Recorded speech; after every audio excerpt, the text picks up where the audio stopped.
Welcome to Basic Brewing Radio for Thursday, February 14th, Valentine's Day, 2013. I'm James Spencer. Here at Basic Brewing Radio, we're all about home brewing. This week, Kai Troester walks us through an online calculator that he has designed to evaluate mash and brewing water chemistry.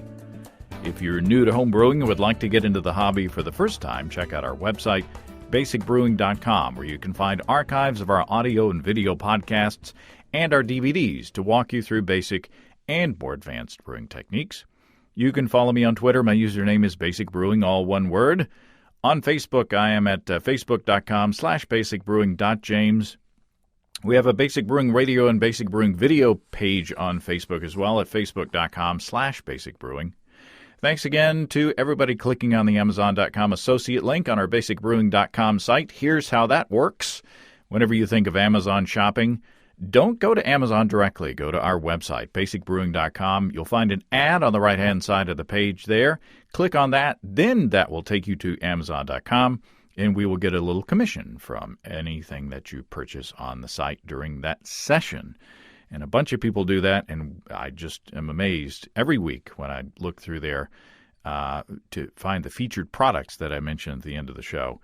The list just seems to get longer, and I greatly appreciate that. The beauty thing about that is it doesn't cost you any extra, and you're definitely supporting this show. We greatly appreciate your support. We also have associate links for Brew Your Own Magazine and the American Homebrewers Association on our site, too, that work in a similar fashion.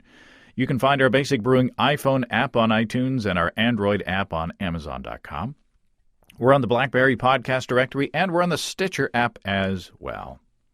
Our Brewer's Logbook will help you log the details of up to 50 batches of brew, and the calendar in front of the book will allow you to track fermentations and plan future batches. I understand that people actually do that. And the good news, not me, I'm like, hey, what should I brew? What do I got? Oh, anyway. And the good news is that the calculator pages are blank so that whenever you start your brew year, you'll have 12 months of space. And there's also a table of contents on the inside cover to let you list your brews so that you can find them. If you're like me, you got a bunch of books and you can't remember when you brewed something. So rather than just flipping through all the logbooks to find the brew that you're looking for, you can just look on the inside cover. Well, Kai and I talked for a good long time, so I want to get right into this. If you're intimidated by water chemistry, and I can definitely identify with you, if you are, you may want to look for Kai's calculator through the link in the description of this episode on basicbrewingradio.com or at the brewersfriend.com site, and play along as we chat. Kai kind of walks through how to use this calculator step by step, and so it may help take some of the mystery out of the subject. Also, if you're an experienced brewer and are used to playing with water chemistry, Kai would also appreciate your feedback on the app. Well, Kai Troester, welcome back to Basic Brewing Radio. Well, thanks for having me on again. It has been a while that I've been on your show. Yeah, we just needed a reason to get together. You're always welcome. You have been busy working on a brewing water chemistry calculator, a Mash Chemistry and Brewing water chemistry calculator. And I saw you tweet about it and put a link to it, and I said, hey, there's the excuse. There's the reason to get back together with Kai. Talk about this. I mean, why did you decide to tackle this project?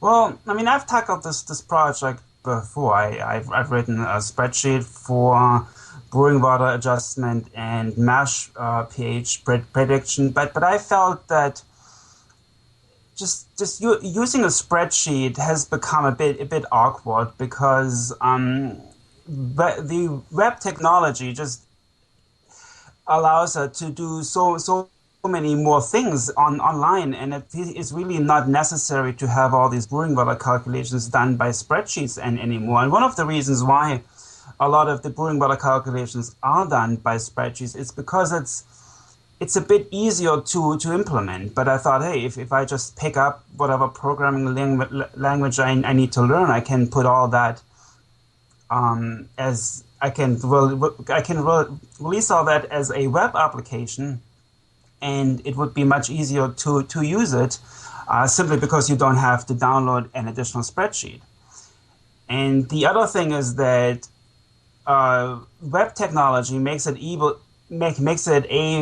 possible to actually have the content presented a bit more dynamically. So it's possible to present it in a very simple way, but then give advanced users abilities to actually expand the interface and have access to a few more advanced features.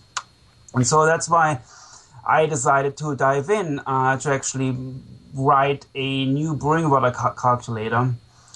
And what also triggered that is that Brewer's Friend, an online recipe editor, contacted me and asked me, well, if I want to help out with being a technical advisor, because I have so much done, or there's so much I've done in general with respect to brewing calculations and science. And so I thought, hey, that's great, because that's kind of what I was looking for.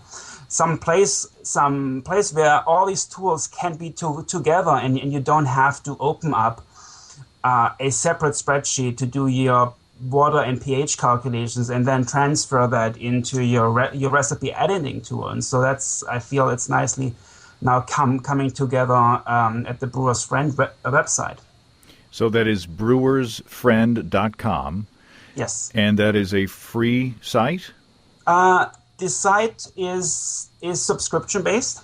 If you want to have more than 5 recipes at the site, you have to sign up with a subscription. I believe the subscription fee is $10 a year. I would have to check.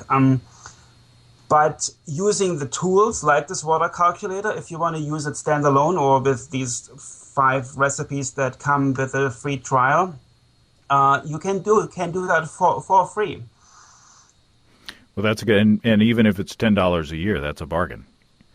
It is. I think it's a great concept to have the brewing water. I mean, just the brewing calculations online now, because it's. I mean, how often do you go to the homebrew store, for example, and you forgot the shopping list? Now that we all have like smartphones, you can just look it up right there. What you would need based on the recipes you want to brew. So, but yeah, again, the calculator, using the calculator on the site is for free. Now, we've talked about water chemistry a few times in the past, but for someone who's just joining us and is not familiar with brewing water and mash chemistry, why would we want to be interested in finding out about the chemistry of our water? Well, the standard answer is that beer is generally about 96% water, and that you should care about the composition of your water. But it's not as simple as saying that, if the water tastes good to drink, then it will also make good beer.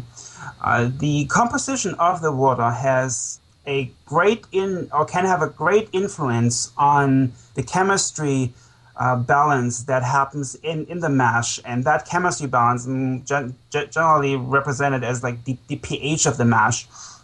That will have a great impact on how the enzymes work. Then later in the boil, how your hop utilization is, how it will have an impact on the perceived harshness or smoothness of that hop bitterness. It has an impact on the darkening of the wort.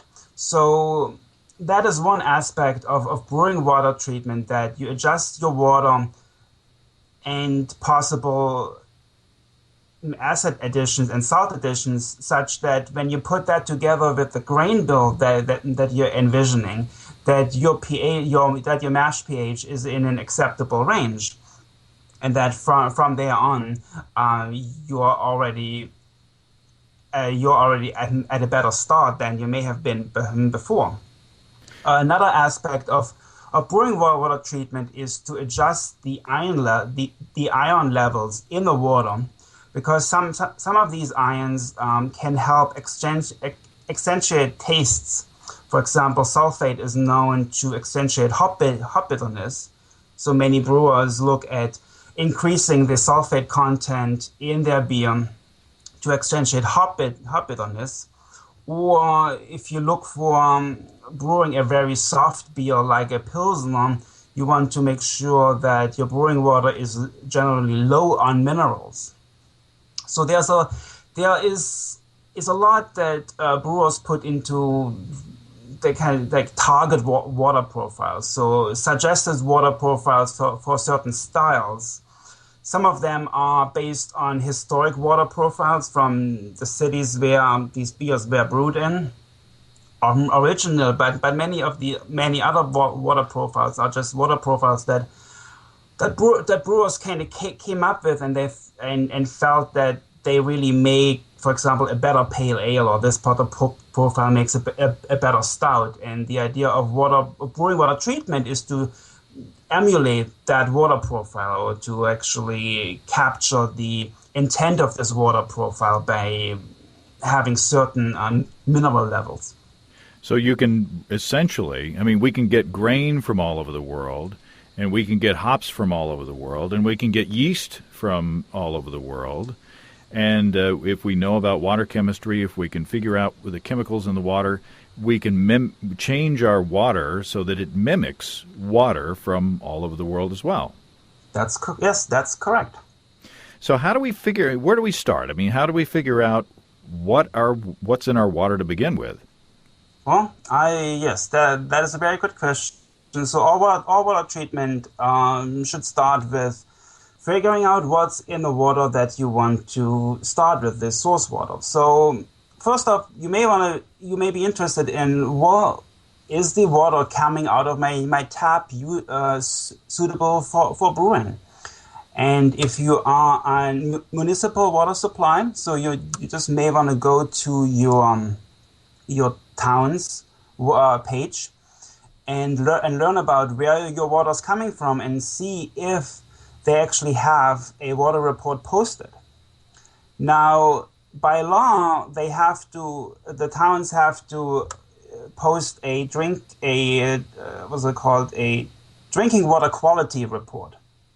But unfortunately, the ions that we look for in brewing water, those are not generally seen as harmful, and so they may not necessarily be included in that water quality report. But what is also interesting to find, one interesting aspect to find in your water quality report is, where is your water coming from? And in particular, could there be seasonal changes to your water supply? Meaning that maybe during one part of the year, the town generally draws from wells, whereas during other parts of the year, it may draw from rivers and reservoirs, which can have a significant impact on the mineral composition of your water, and change the water to an extent that some beers are better brewed in one season and some beers are better brewed in the other season. So if you find a water report for your town, and you find that it is fairly stable, and the water report includes the minerals that we brewers are looking for, and those are namely calcium, magnesium, sodium, chloride, sulfate, and bicarbonate. The bicarbonate may be represented as alkalinity or actual bicarbonate content. If you have that, then you have a water report that you can start with, that you can put into a water calculator, or a brewing water calculator. Now, if you don't have that, if either the report that you get from your town is incomplete, or you're even, say, like myself, on a private well, then you can also send your water to a lab that does that analysis for you. And the de facto standard among homebrewers has become the Ward Labs testing facility. This is called Ward Labs. It's like WARDLABS.com. And that's where you can get the household water test. I think it's the W6. And for $16, you can get a water report that lists all the ions that we are interested in as brewers. That's what a lot of brewers do. Now, for two reasons, I thought that it would be interesting to look at the water coming into my house. Number one, it would be a tool for us to use to kind of guide us through this process with a calculator. And number two, I get some free advice from you. So, so I live in Prairie Grove, Arkansas, and unfortunately, part of the year my water comes from a little reservoir here in town, and another part of the year it comes from the Beaver Water District. And that water comes from Beaver Lake, which is a much larger lake up north of here. So unfortunately, the water report from my town was one of the water quality reports that basically says this water is safe to drink, and it's not. That report wasn't very useful, I don't think. But then on the other hand, the Beaver Water District one was. They had some very complete reports online. What did you find? What did you think? So yes, I went to the Beaver Water District, and the report there I found was very detailed, so detailed that you actually have to look hard to find what we are looking for. But there are many more compounds listed that we don't really care about. Yeah, they got most of the periodic table of elements. Yes, exactly. And a lot of pharmaceutical stuff probably too. Well, part of the problem is that the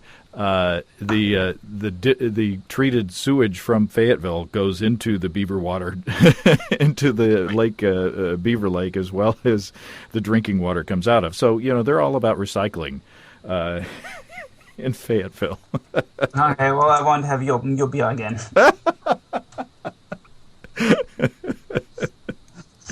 So I found that water report, and the water report that I found there says that calcium is at 26 ppm. That means parts per million. That's essentially equivalent to milligram per liter. Magnesium is about 2 ppm, sodium 8, chloride is 8 ppm, and sulfate is 25, with an alkalinity of about 45 ppm as calcium carbonate. Now, that probably just didn't tell you much, because when you look at that report, you have to keep in mind, well, what are desirable levels for all these minerals, and it's such that calcium, it's nice to have, say, between 40 and maybe 150 parts per million. So calcium is good for a lot of things in brewing. It's not really needed, but it's kind of helpful to have, even in small quantities. One thing that calcium is good for example, is yeast flocculation and the precipitation of calcium oxalate in the beer. That's actually that beer stone. And that forms. If that's not sufficiently precipitated, then it may form hazes, for example. Magnesium, you don't really care so much about magnesium unless it gets uncomfortably high. Magnesium, a lot of magnesium is actually coming from the malt. So we don't really care about the magnesium in the water unless it reaches about 40 to 50 milligram per liter. I think at that point you may have problems that it starts affecting the taste. Sodium is one part of table salt. Sodium can be useful for the taste of the beer, but most brewers try to avoid it. So you want to keep it definitely below, let's say, maybe 100 milligram per liter, and you have 8 here, so that is perfectly fine. chloride and sulfate, they are together, they're kind of seen together as accentuating maltiness over hoppiness. So it's said that chloride can accentuate maltiness if it is higher than your sulfate, and sulfate, if it is higher, can accentuate hoppiness and assertiveness of the hop presence. You have levels of 8 and 25 respectively. That is very low, and you don't really have to worry about that would be too high. And alkalinity, I mentioned that it's 45 or 54 in the water report I found. Now that is actually because this is a representation of the bicarbonate ions in the water, and those are the ions that have the ability to raise mash pH. Basically, they have the ability to neutralize acid, and that would be acids that come from the malt. And by doing so, they are able to raise mash pH. So if your water has a high alkalinity, that means that either that for pale beers, your mash pH may likely be too high, and that it's better suited to brew darker beers where a lot of the acids are coming from the malt. And we can talk about that later when we actually talk about the aspect of predicting mash pH based on a given water profile. So by itself, what beers would you brew with the water untreated, with this particular water? Darker beers? No, this is actually a great beer to brew pale beers like pale ale. Maybe not the best beer to brew really light beers like Pilsner, but that's a water that would work well for general pale ale, maybe like an amber ale.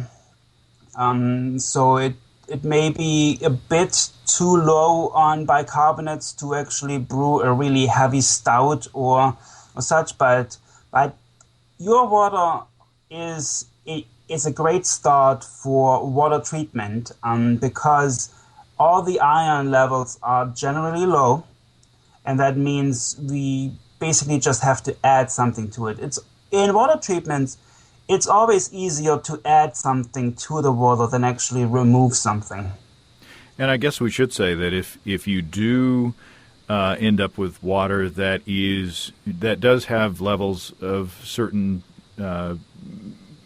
minerals or certain components that are too high, it may be easier to start with a reverse osmosis water, to start with water that is a blank slate, right? Exactly. That's actually thanks for bringing that up, because I didn't want to forget about the aspect of reverse osmosis water. So the idea of using reverse osmosis water has become very popular among brewers recently, largely because those reverse osmosis systems are fairly affordable now. You can easily buy one for $200. I think about around $200. You can buy a system. Or you can just buy jugs of the water at the Or you can just buy jugs store. of the water, exactly. And what reverse osmosis does is there is a very fine membrane through which water is actually pressed, and most of the minerals of the water are actually held back. So at the end of that, through that membrane, you get this what I call the product water, which is the reverse osmosis water. And on the other side of the membrane, where the water comes in, there is going to be a waste stream of water with a higher concentration of minerals, and that water is disposed into your septic system or into your sewage. So that is one aspect actually of reverse osmosis, that if you produce if you produce a gallon of reverse osmosis water, you actually are probably using up to 5, 6, or even more gallons of water in order to produce that amount of water. Huh. Simply because the reverse osmosis systems that are available for residential use, they are not as efficient as maybe a commercial system would be. Interesting. So how do we work this calculator thing here, Kai? Now we've got our water report, we've got my water, Yes. So are we ready to actually get into the web page here and start Yes. putting numbers in? And I've already done that. Unfortunately, we cannot show that to your users, and your listeners. So let me just explain what I did. I went to the web page, the Mash Chemistry and Brewing water calculator. I assume you will put a link to that with the show. Sure.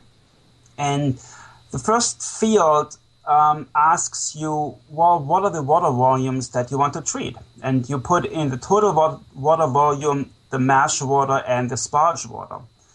By default, it says 8 gallon and then 4 gallon for each mash and sparge water. I assume that sounds about reasonable? Yeah. Okay, and then go ahead. Yeah.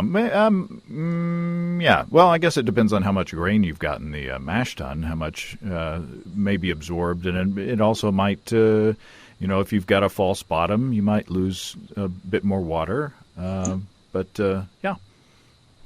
But in general, I think that these are pretty good defaults, and we'll just leave it at that. And then the next section you see is a source water field, where you are asked basically what kind of water report you have. Do you have a full report, or do you just have a GH and KH report? Now, let me talk about that GH and KH a little. So the GH and KH refers to general hardness and alkalinity. In German, alkalinity is called Carbonathärte, and that's where the KH comes from. But what this measures is actually a simple test you can buy in an aquarium store, and it simply measures the general hardness, which is a representation of the calcium and magnesium in your water, and it measures the alkalinity of your water. So by doing so, you can get a pretty good idea what your water is like in terms of mineral levels, even though you don't have all the minerals represented in this test. But for people who are on seasonally changing water sources and who don't want to invest in a reverse osmosis system to basically just even out their water profile throughout the year, they could actually use such a simple test to see when are they getting different water. For example. And it's also a very quick way to get the mineral levels that matter for mash pH prediction, which is why I kept this in this water calculator. But you have a report here that actually lists all the ions that we care about. And so I put that in here as well. Oh, actually, before I forget about it, this is something that actually the water calculator that doesn't cover, but there's some very important aspect of treating municipal water for brewing, and that is the removing of chlorine or chloramine. Mm-hmm. So it is very important that this is removed from the brewing water, because in the fermenter, those compounds can actually form chlorophenols, which give you the Band-Aid taste. And you will not be able to get rid of that with anything. You basically have a ruined beer at that point. So there are a few ways to actually remove these compounds. I think the simplest way that you should try is to simply use a activated charcoal filter. Just run the water through that, and then smell it. Possibly put it in some glass, shake it up, and then try to smell it. Try to smell if there's any chlorine smell left. If you don't want to do that, you can also add Campton tablets. That is sodium or potassium metabisulfate. And the sulfites actually react with the chlorine or chloramine and reduce them and make them, actually they convert them into hydrochloric acid. But the amount that is produced is very small, but they take out the nasty aspects, so to speak, of the chlorine and chloramine, and they will also take out that smell. I use just one of those pure water filters that fits on the faucet, and I collect the water through that, and that seems to do a good job. And now those we're not going to be taking out our minerals when we use one of those? No, those don't take out minerals. They only are able to take out aesthetic issues with the water. One of them is, for example, the chlorine and chloramine. So here we are. We've gotten our source water details in there with all the chemicals that we're curious about. But where do we go from there? I mean, how do we know what to do next? I mean, do we have a target to shoot for instance? So yes. So if you are an advanced brewer and you can just simply look at that report. If you want to look at a report, you can actually look at that. In the source water field, you can show a detailed report of the source water and to see, okay, is that really what I want, or do I want to make adjustments to it? If you actually want some guidance, at this point you actually have to go all the way to the bottom where there is a target water report. We may think about moving that in the future if people actually see that as a very useful feature. And there you can select from a few water profiles. The current version has only a limited set, and I haven't really scrubbed that yet. But let's assume that you are looking to brew here's a balanced profile 2, which is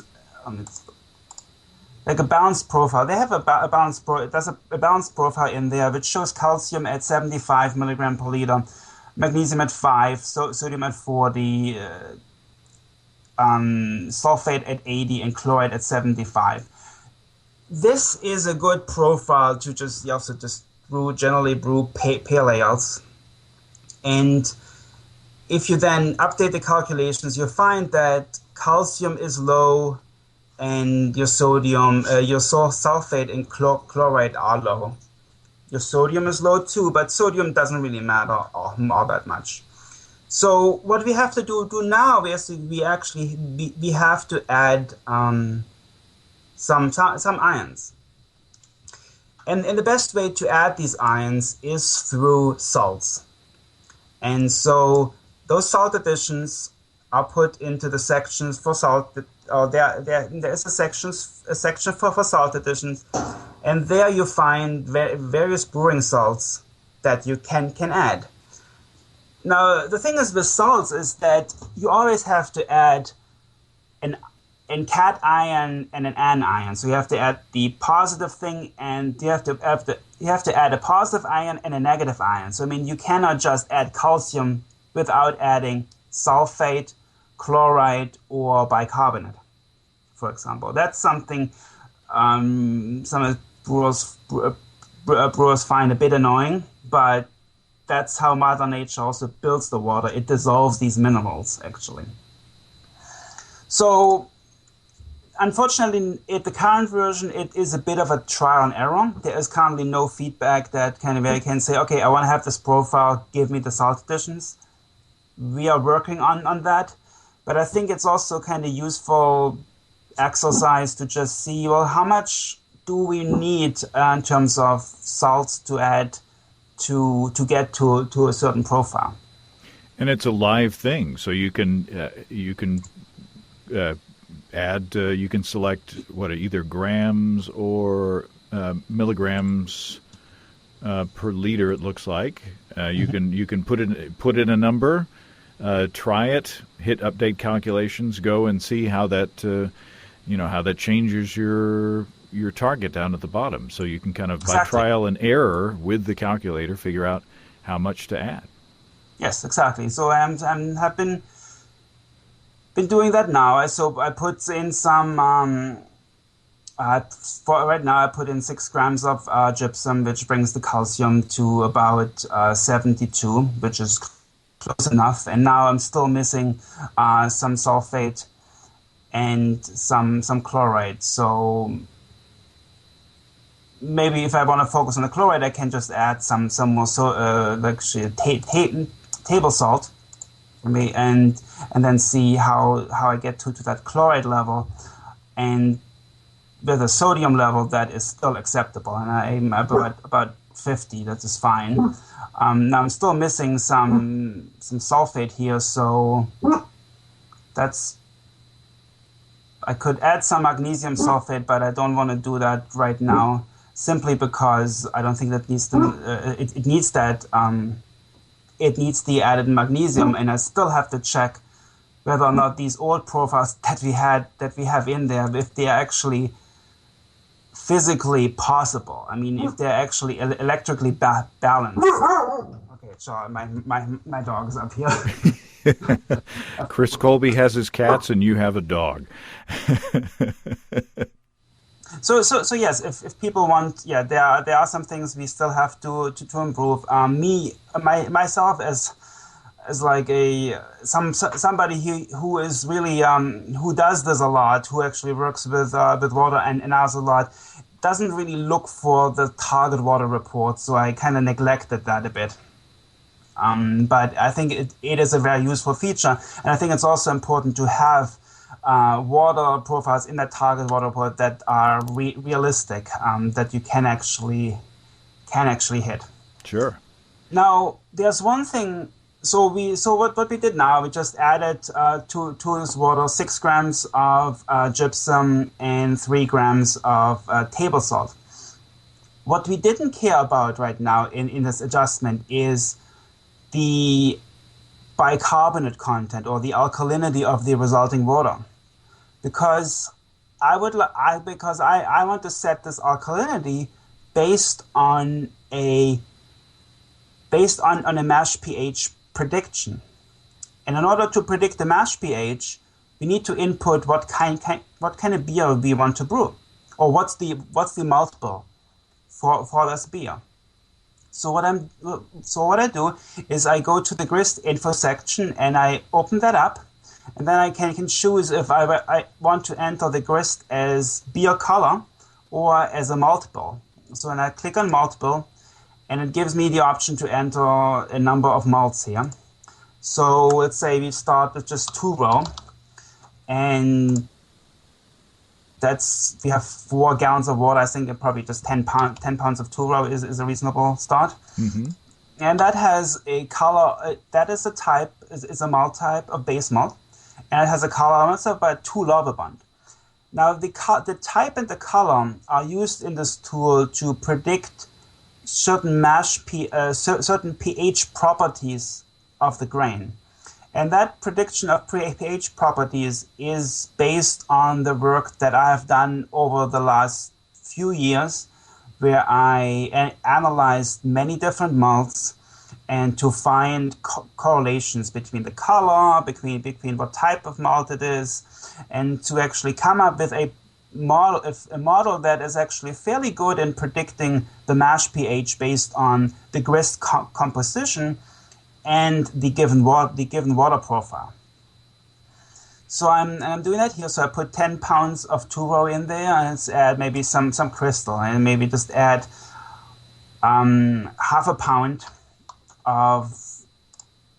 I like 60 Lovibond crystal. Yeah, so half a pound exactly of a crystal malt. I select crystal, and you said 60. Sure. So that, yeah. So let's assume that this is the beer. Obviously, you can put in more, but the calculator now predicts that with the water adjustments we made, that your mash pH is probably around 5.7. I mean, it says here 5.67, but I think it's reasonable to round up to the to 5.7. Now that's a bit high for a mash pH. It is recommended to keep the mash pH between 5.3 and 5.5. I think it makes sense a bit higher for the darker beers and a bit lower for the lighter beers, but I like to get that mash pH down to 5.4. And in order to get the mash pH down, we actually have to add something that brings the pH down. Now, there are a number of options. One option is to increase calcium, because that actually brings the pH down. But we already have a lot of calcium in this water, and it takes a lot of calcium to actually get from 5.7 to 5.4. So that's not really a practical option. Another option is actually to reduce the alkalinity by adding an acid. And that acid could be added, for example, as acidulated malt. So you can go in that malt, in that grist section, and just enter, let's say, a third of a pound acidulated malt. You don't really have to enter a color for that because it doesn't really factor into calculations. And with that, where the third of a pound is of acidulated malt, I actually got down right to 5.4 as a mash pH. Huh.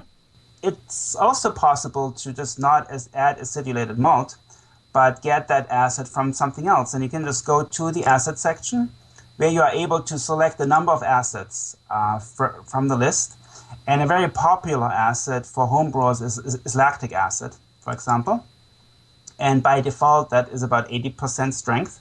And if you put in 2 milliliters that acid, you can drop the pH by about 0.1 to 5.6. But in most cases, you actually want to add that acid only to the mash.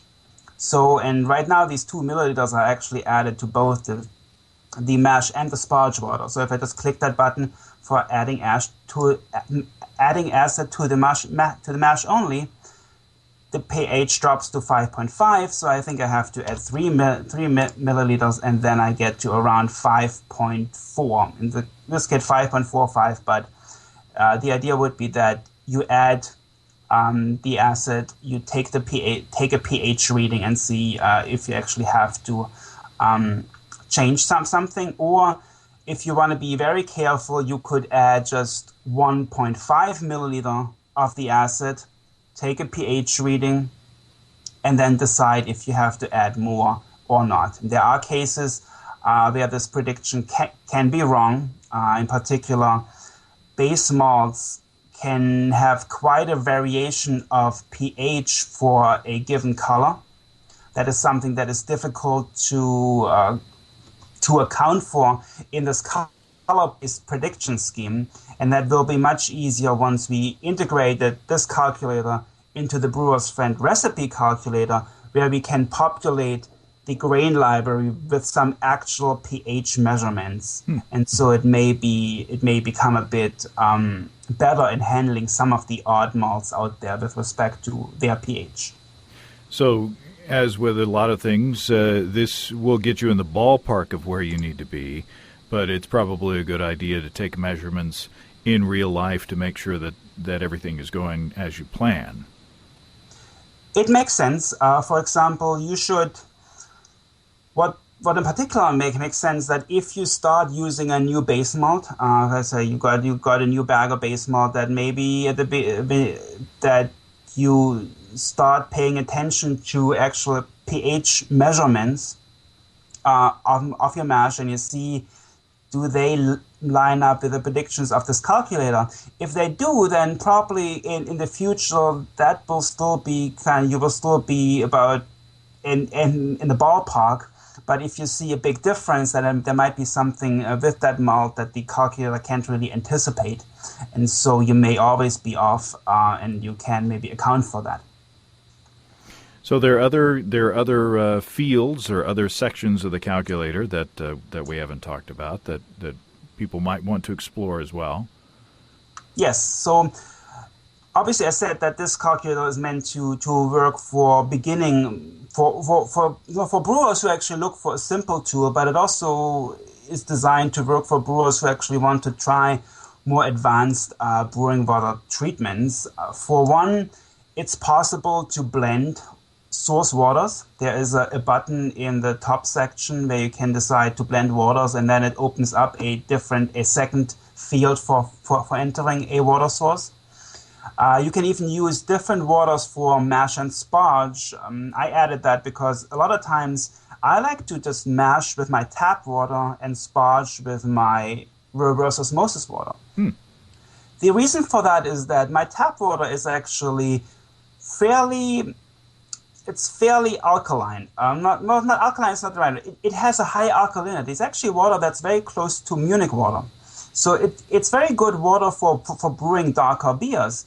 But water with high alkalinity also has the tendency to raise the mash pH during sparging, which if the water is allowed to raise that pH too much, then you can actually end up with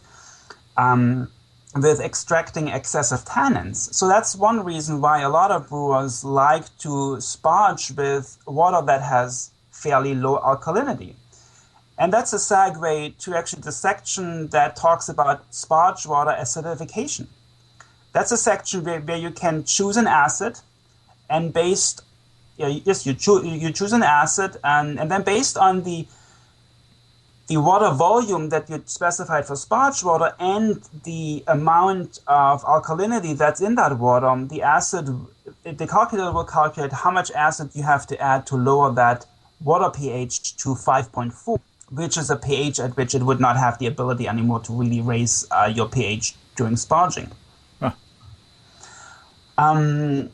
Another very interesting section is actually that a lot of calculators are not really able to do is boiling and water treatment with slaked lime.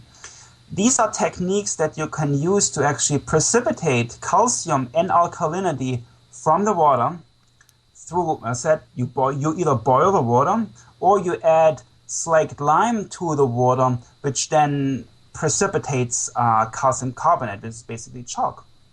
And when I decided on writing this calculator, one aspect was very important for me to actually support some of these more advanced water treatment techniques. But in order to do that, the underlying calculation engine actually had to model the chemistry of the bicarbonate in the water much more accurately than what's generally done in brewing water spreadsheets. So this calculator, inside, it really represents the water's bicarbonate. It represents the water's alkalinity as the carbonic acid, the bicarbonate, and the carbonate, and the amounts of these, they actually shift with pH, and if you add slaked lime to that, you shift up that pH, and you produce a lot of carbonate that is able to precipitate out with the existing calcium. So that's why you can use this calculator to actually try to estimate how much alkalinity reduction you could get with these water treatment techniques. So what are your plans for improvements? I mean, where do you go from here? I mean, this seems fairly comprehensive right now. Well, plans for improvements are just listening to what people say, what they want to see done.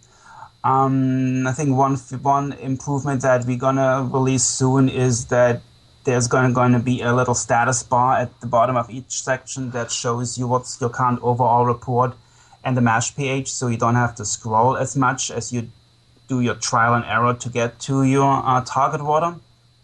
Maybe I plan to improve the water profiles the target water profiles that exist. I said that we want to integrate that with the recipe calculator, so you don't have to use it as a standalone tool. You can actually you basically don't have to enter your recipe in the grist info. You can basically just refer to a given recipe that you're working on.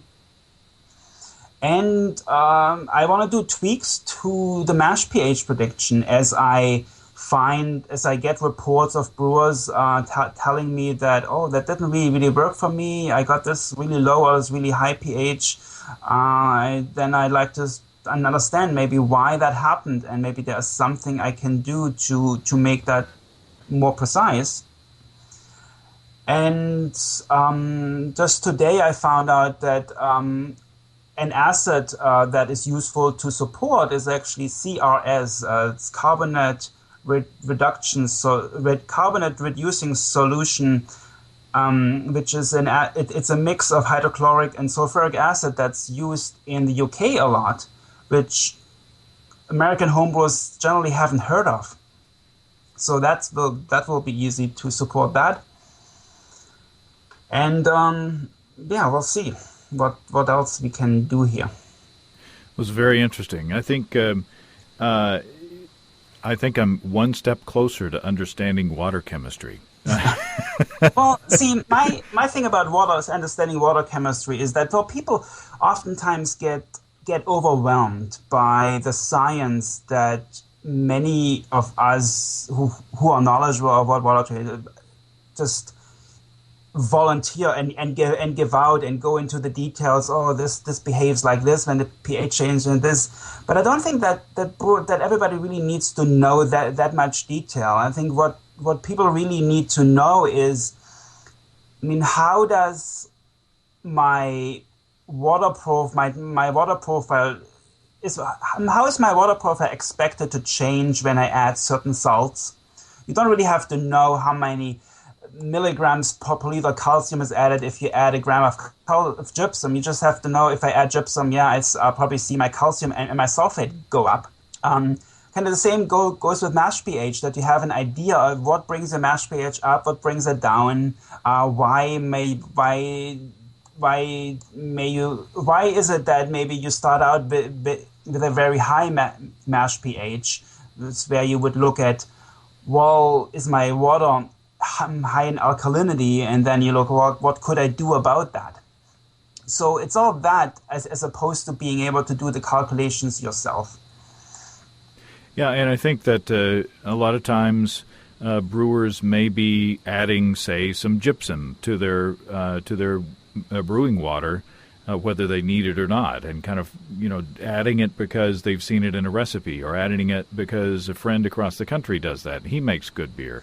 Or she makes good beer. And so if you go ahead and figure out what your actual water chemistry is, put it in this calculator, put what you actually add in your recipes in the calculator, and then see what you're actually doing, I think that could be incredibly useful. Yes, so one thing that we maybe do in the future is to have some way of the calculator determining the salt additions for you. But until we do that, I think it's still kind of useful, this trial and error process, particularly for people who just start out to think about water chemistry, because then they are forced to put something in, to see how this changed something, to put something more or less in, and get a better feel of what is a reasonable amount of salt to add, or what's a reasonable amount of acid to add. Because one of the things I'm kind of worried about when the tool does too much for you is that you have a typo somewhere, and suddenly you get this recommendation to add like 10 milliliters of lactic acid to your mash, thinking that, well, it probably is 10 milliliters that I have to add, when that it's not what you should do. When probably with some experience you would know that if it's more than 4 milliliter that you have to add, that you may want to be careful, because it may shine through as a tart flavor. So you don't want to you want to let them run without the training wheels for a little while to see. No. Yeah, basically that. So to pick up, what am I shooting for, and how do I get to that goal? Mm-hmm. Well, I encourage everybody who is interested in exploring water chemistry more and getting more into it, because water chemistry does make a difference in the quality of your beer.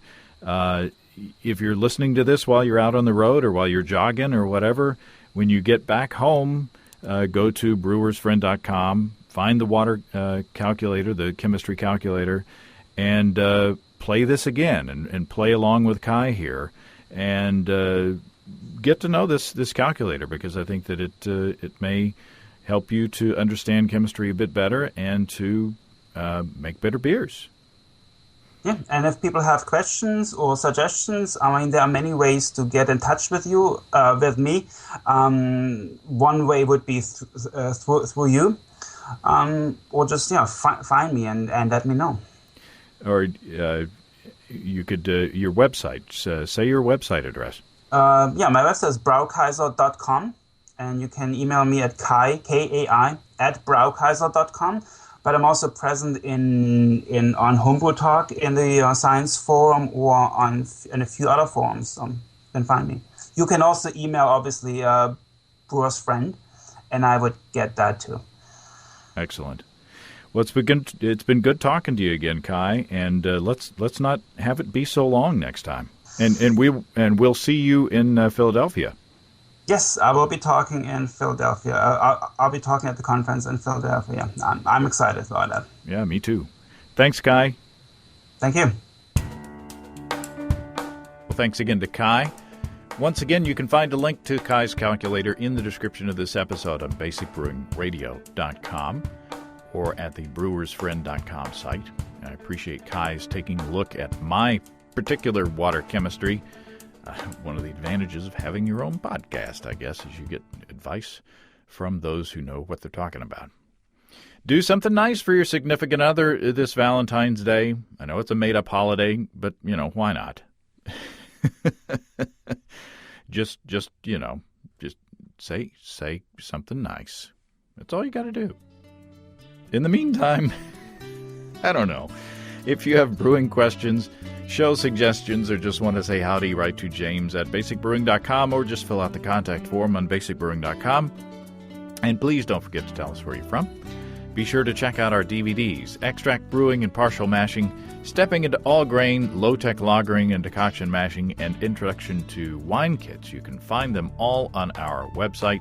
We've got combo deals to save you a few bucks if you want to buy more than one DVD at a time. You can check out our Basic Brewing shirts in the store, too. Our brewers' logbooks are in the store as well. Keep track of up to 50 batches of beer, and you'll have them for as long as you have the book. I don't know. You can see a listing of the fine folks across the country who sell our DVDs on basicbrewing.com, and if there isn't a vendor in your area, you can order them online in our online shop at basicbrewingshop.com. Thanks to everybody who's continued to click on our Amazon.com link. We appreciate the support there. Our featured products this week that were purchased through the link are new, extra large, jumbo size, twist lock, spice ball, tea infuser, herb infuser, stainless steel, extra large size. Is it large?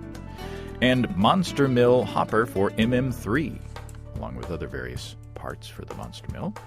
Thanks again, everybody. Remember, I can't tell who bought what, so no worries. Just click on the Amazon.com logo on our site the next time you feel like Amazon shopping. We greatly appreciate your support. And don't forget, you can also join the American Homebrewers Association and subscribe to Brew Your Own magazine through the associate links on basicbrewing.com as well. That's all until next time. Until then, thanks for listening, everybody. I'm James Spencer. Production help for Basic Brewing Radio and our website is provided by Kelly Dutson. Basic Brewing Radio is a production of Active Voicing. We'll talk to you next time, everybody. So long.